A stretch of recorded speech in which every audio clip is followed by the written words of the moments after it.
Alain Bazot, bonsoir. Vous êtes président de l'UFC Que Choisir et vous publiez dans ce numéro une étude sur copropriété, les abus des syndics. Alors vous parlez de pratiques lamentables des grands réseaux. On va les citer, ces grands réseaux. D'abord, ces pratiques lamentables, en gros, quand on lit, on a l'impression que les syndics vous vendent des forfaits. On a l'impression que ce sont des forfaits tout compris pour les copropriétaires.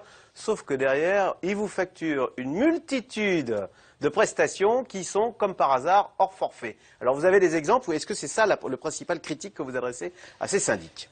Ça fait partie des critiques, mais il faut ajouter aussi toute une kyrielle de clauses abusives qu'on a décelées dans les contrats qu'on a étudiés. On en a étudié 8 sur les 5 grands opérateurs de la place, qui font jusqu'à presque 60% du marché. Alors un exemple, effectivement, normalement un arrêté était venu normalement pour faire le tri entre ce qui était dans le forfait, et puis tout ce qui était en dehors du forfait. C'est le fameux arrêté Novelli, et on voit que cet arrêté, finalement, il n'a pas l'efficacité voulue, il va falloir le revoir, car les ruses sont multiples des syndics pour, en réalité, présenter des forfaits soi-disant tout compris. Ce sont des vrais faux forfaits, et avec, vous l'avez dit, avec plein de choses qui s'ajoutent. Je vais vous donner un exemple. Normalement, dans le forfait, vous devriez avoir tout ce qui est récurrent, tout ce qui est prévisible, qui revient régulièrement. Exemple, l'Assemblée Générale des copropriétaires. Bon. Ça, c'est l'exemple typique. Ça, c'est pas inclus, c'est pas gratuit, c'est pas compris dans le forfait? Ça va dépendre de l'heure à laquelle les copropriétaires vont se réunir. Parce qu'on va caler, en réalité, sur les horaires de travail du syndic. Donc, si le syndic, il ferme à 16 h ou à 17 h, on sait très bien que les copropriétaires se réunissent le soir. Eh bien, donc, ça n'est pas dans le forfait. Parce que ça n'est pas pendant les heures d'ouverture du syndic. Voilà un exemple parmi d'autres, des ruses, de choses qu'on croit qui sont dans le forfait, qui ne le sont pas, ou alors des choses dont on vous dit qu'elles sont gratuites, alors qu'en réalité... Par exemple, la déclaration d'un sinistre. Par exemple, s'il pleut, il y a un sinistre. Déclaration d'un sinistre, c'est vrai que vous montrez les exemples de forfait. Le syndic met gratuitement, prestation gratuite. Alors, on a l'impression d'un geste commercial. Alors que c'est inclus dans le forfait. Alors que c'est obligé. Donc, il y a beaucoup de ruses comme ça. Au total, il faut bien voir que, du coup, les honoraires explosent. Il faut dire qu'en 2011, les honoraires ont augmenté de plus de 7 fois de l'inflation. Alors donc, justement, ça devient considérable. Eh ben, je vous propose, on va écouter la partie adverse, on va écouter l'un des responsables de ces syndics, l'un des responsables du syndic Nexity, qui explique pourquoi les prestations augmentent, comme vous l'avez dit, bien plus vite que l'inflation. Écoutez ces explications. Nous, notre mission, c'est de faire diminuer les charges de copropriété, qui sont des charges de chauffage, qui sont des charges d'entretien, qui sont des charges de gardiennage, et également de bien concilier la copropriété dans ses travaux, qui sont la préservation de son patrimoine. Je crois que le vrai sujet sur lequel les copropriétaires doivent demander des engagements à leur syndic, c'est sur la maîtrise de l'évolution du budget des charges. Quand on parle des honoraires, ils sont maîtrisés, ils ne subissent pas la même évolution que les charges. Est-ce que c'est pas ça qui augmente? C'est le prix du gaz, les normes des ascenseurs, etc. Il paraît que les honoraires, ça ne représente que 8% des charges de copropriété. Donc qu'est-ce qu'on fait? Écoutez, c'est le 3e poste de charge. Il y a bien sûr le chauffage, il y a l'entretien, mais il y a autre chose qui coûte chaud aux copropriétaires.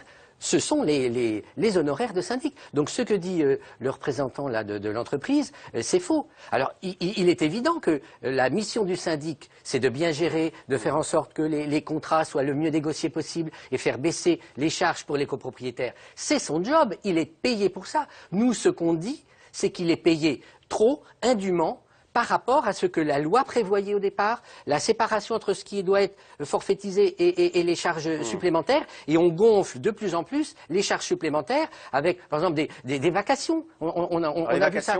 Des vacations horaires. Alors, ils viennent pour, je sais pas... Ils viennent pour telle ou telle chose. Donc ça, c'est dans les prestations particulières, c'est pas dans le forfait. Alors, les copropriétaires n'ont pas de visibilité sur le coût parce que tout va dépendre de la personne qui se déplace. Si c'est le directeur, si c'est un secrétaire, si c'est un tel ou un tel, le prix n'est pas le même. Ça va dépendre également, toute heure commencée est due. Ça fait penser à l'opération téléphonie où vous téléphonez 3 secondes. Alors on voit bien qu'ils abusent comme ça. Il y a des tas d'astuces pour un petit peu faire gonfler la note. Alors vous dites l'une des règles, parce que vous avez fait des recommandations en prévision de la loi Duflot sur le logement. Oui, donc l'une des recommandations, vous dites déjà, s'il y en a qui nous écoutent, il faut absolument que les copropriétaires aient un compte en banque à eux et ne pas avoir l'argent chez le syndic. Alors pourquoi? Et le problème, c'est est-ce que les syndics vont accepter cette manip? Parce qu'aujourd'hui, là aussi, ils ont des astuces. Ah ben, ils ont des astuces puisque la loi prévoit que, en principe, c'est un compte séparé, mais l'Assemblée générale peut toujours décider d'un compte unique. Or, la stratégie des syndics, c'est de mettre un tarif tellement important sur un compte séparé que c'est complètement dissuasif. Attendez, les syndics vous disent, si jamais vous faites votre compte séparé et que vous ne me donnez pas l'argent à moi, le syndic, je vous facture plus cher? Je vous facture, ça peut aller jusqu'à plus 40%. Donc c'est simple. Donc les copropriétaires auxquels on dit en plus que si le compte est unique, les fonds seront sécurisés. Comme s'ils ne l'étaient pas. Et ce qui est faux, c'est un toujours mensonge. sécurisé, un compte en banque. La garantie des fonds, on a un certain nombre de clauses où il est dit que si le compte est séparé, eh bien, il n'y aura pas la même garantie. Bon. Donc, Alain Bazot, votre magazine s'appelle Que choisir? Oui. Il y a 5 réseaux, Foncia, Nexity, Citia, Urbania et Imo de France. Aucun ne trouve grâce à vos yeux. Comment ça se fait? Et ces 5 réseaux, ils font quoi? 40% du marché. Il n'y a pas de concurrence sur ce marché des syndics? Déjà, c'est pas uniquement à nos yeux. Parce qu'on a quand même le témoignage de 2500 lecteurs qui donnent la cote. Et tous les propriétaires sont de votre avis. Voilà. Et il y a une insatisfaction. Donc non seulement, c'est ça qu'il faut voir, c'est que non seulement ça coûte de plus en plus cher, il y a des ruses, mais en plus, les gens ne sont pas satisfaits. Et donc aujourd'hui, alors on met en place un observatoire avec l'ARC, l'association des copropriétaires. Il faut absolument qu'on maintienne les projecteurs sur cette profession, mais surtout qu'on obtienne de la loi, comme on l'a dit, l'obligation d'un compte séparé. Il faut qu'on revienne sur le forfait. Il faut absolument que ce soit des forfaits réellement tout compris. Et aujourd'hui, les copropriétaires, c'est vrai que c'est très difficile. Parce que d'abord, première choisir. La critique pour les copropriétaires, d'abord, ils se déplacent très peu en AG. Est-ce qu'ils ne sont pas aussi un peu responsables? Finalement, quand on ne va pas en AG, on ne s'en occupe pas. Le syndic a bien raison d'en profiter, non? Oui, mais bon, il y a le conseil syndical qui est en fait, j'allais dire, l'organe intermédiaire, auquel peut-être il faudrait donner plus de responsabilité. Il est vrai que c'est comme dans toute structure, c'est l'Assemblée générale qui devrait décider, mais vous savez, c'est extrêmement compliqué de déjouer les pièges et les tours qu'il y a dans les différents contrats. Ils sont truffés de clauses abusives. Donc il va falloir déjà assainir cela, ça c'est évident. Et puis ensuite, c'est vrai qu'il y a aussi des syndics indépendants, des plus petits syndics, au-delà de ces 5 grands groupes. Mais il ne faut pas croire que parce qu'on va vers un petit syndic, un syndic plus familial, plus indépendant, on peut aussi avoir le pire dans les petits syndics. Donc c'est vrai que le syndic bénévole, peut-on être soi-même des propriétaires qui se mettent à faire le syndic, le boulot du syndic? Tout à fait, ça c'est possible. Alors évidemment, il faut quand même de la compétence. Quand vous avez des grands groupes, des lots en quantité, si vous avez 5000 logements, comme à Paris 2, c'est pas envisageable sans doute une gestion en bénévole. Mais le taux de satisfaction des copropriétaires pour des syndics bénévoles, là, il est hors norme. Il est tout à fait important. 2 recommandations, que les contrats soient types, qu'on puisse comparer entre 2 syndics. Oui. Des contrats types avec une vraie forfaitisation où il y a vraiment tous les forfaits. Et ce qui n'est pas dans le forfait, une liste limitative. Ça, c'est ce qu'on demande dans la loi du flot. Alors qu'on écrive ce qui n'est pas dans le forfait pour qu'on n'ait pas la mauvaise surprise de découvrir. Et qu'on ne puisse pas réinjecter. Ah, l'envoi timbre, c'est hors forfait, boum, je vous facture tant.